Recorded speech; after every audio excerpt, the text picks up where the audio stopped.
Story. The Seer.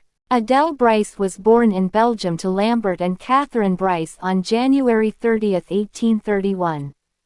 Although she suffered an accident at a young age that left her blind in her right eye, those who knew her best describe her cheerfulness, fervent piety, and simple religious ways.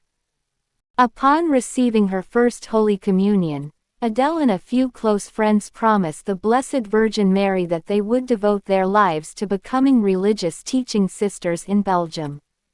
However, this promise grew difficult to keep when her parents decided to move to America alongside other Belgian settlers. After seeking advice from her confessor, she was told to be obedient to her parents. He assured her that if the Lord willed her to become a teacher and a sister, she would serve in that vocation in America. After the 6-week voyage to America, the Bryce family joined the largest Belgian settlement, near present-day Champion, Wisconsin. Belgian pioneers and settlers' lives were difficult, and many died in the harsh Wisconsin winters. Adele served her family's needs by often taking grain to the grist mill. The apparition. While walking along a trail in the woods, Adele saw a lady dressed in white, standing between two trees believed to be a maple and hemlock. Although the mysterious woman stayed silent, it left Adele wondering what sort of encounter it may have been. When Adele told her family, they believed her but thought perhaps it was a soul in purgatory visiting this earthly life asking for prayers. A few days later, on what is believed to be Sunday, October 9, 1859, Adele walked to Mass with her sister and a friend. The church was 10 miles away from home, but Adele made the journey every Sunday, no matter the weather. Along the same path, Adele saw the mysterious lady standing in the same spot between the two trees. However, Adele being the only one to see her, she and her companions continued their journey to Mass. After Mass, Adele spoke to her parish priest, and he instructed her that if the lady appeared to her again to ask the question, "In God's name, who are you and what do you want of me?" On her journey home, Adele saw the lady for the third time.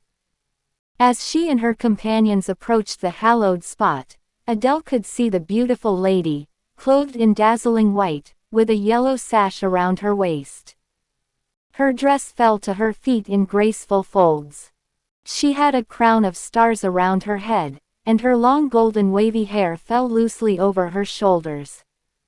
The lady had such a heavenly light around her that Adele could hardly look at her face. Overcome by the light, Adele fell to her knees and said, "In God's name, who are you, and what do you want of me?" The lady replied, "I am the Queen of Heaven who prays for the conversion of sinners, and I wish you to do the same. You received Holy Communion this morning and that is well. But you must do more. Make a general confession and offer communion for the conversion of sinners. If they do not convert and do penance, my son will be obliged to punish them." Adele's companions, unable to see Our Lady, asked, "Adele, who is it? Why can't we see her as you do?" "Kneel," said Adele, "the lady says she is the Queen of Heaven." The Blessed Lady gazed kindly upon them, saying, "Blessed are they that believe without seeing." Then, looking toward Adele, the Queen of Heaven asked, "What are you doing here in idleness while your companions are working in the vineyard of my son?" "What more can I do, dear lady?" asked Adele, weeping. "Gather the children in this wild country and teach them what they should know for salvation." "But how shall I teach them who know so little myself?" Adele said. "Teach them," replied her radiant visitor, "their catechism, how to sign themselves with the sign of the cross, and how to approach the sacraments. That is what I wish you to do. Go and fear nothing, I will help you." Then, wrapped as it were in a luminous atmosphere, Our Lady lifted her hands as though she were beseeching a blessing for those at her feet.